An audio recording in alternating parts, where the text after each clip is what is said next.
It was an early morning ballroom, and the place just opened up, and the little man came in so fast, and he started at his cups. And the broad who served the whiskey, she's a big old friendly girl, who tried to fight her empty nights by smiling at the world.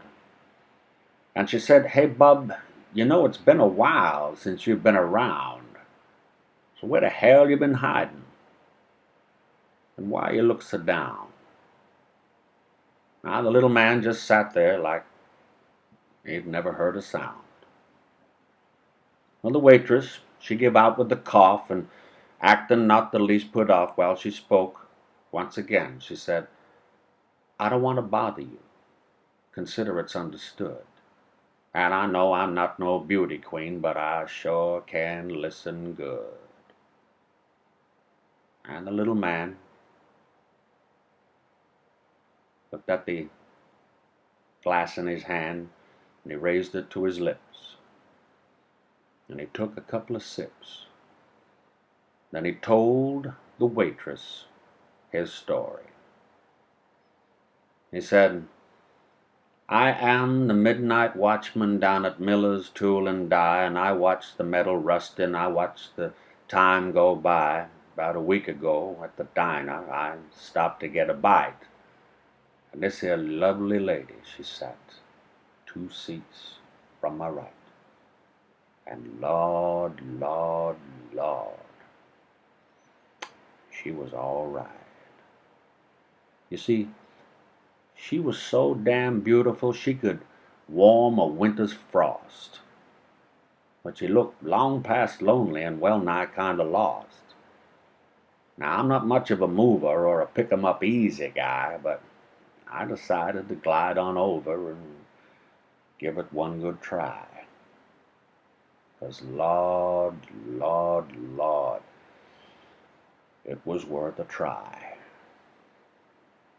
And I was tongue-tied like a schoolboy. I stammered out some words, but I don't think it seemed to matter much, 'cause I don't think she heard. She just stared clear on through me to a space back in my head, which shamed me into silence. As quietly she said, "If you want me to come with you, then that's all right with me. 'Cause I'm been oh so lonely. Anywhere is a better place to be. Anywhere is a better place to be." Well, I drove her on to my boarding house, and I took her up to my room. I went to turn on the only light to brighten up the gloom, but she said, "Please leave the light off. Oh, I don't mind the dark." And as the clothes all tumbled round her, I could hear my heart. The moonlight shone upon her as she lay back in my bed. It was the kind of scene I'd only ever imagined in my head. I just did not believe it, to think that she was real. And as I tried to tell her, she said, "Shh, I know just how you feel. And if you want to come here with me, then that's all right with me. 'Cause I know we've both been oh so lonely. Loving someone is a better way to be."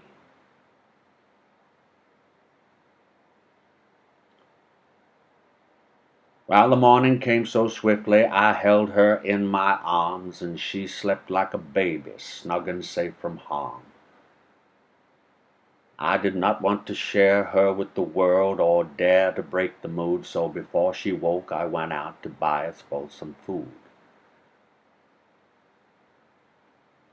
I came back with my paper bag to find she was gone. But she'd left a 6-word letter that said, "It's time that I moved on." Well, the waitress, She took a bar rag and she wiped it across her eye. And a voice came out oh so low it sounded something like a sigh. She said, "You know, I wish I was beautiful, or you were halfway blind, and I wish I wasn't so damn fat, and I wish that you were mine, and I wish that you would come with me when I leave for home, because we both know all about emptiness and living all alone."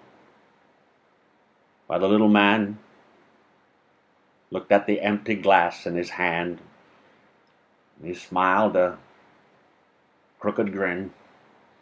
He said, I guess I'm out of gin, and I know we both have been so lonely. And if you want me to come with you, then that's all right with me, 'cause I'm going nowhere, and anywhere is a better place to be.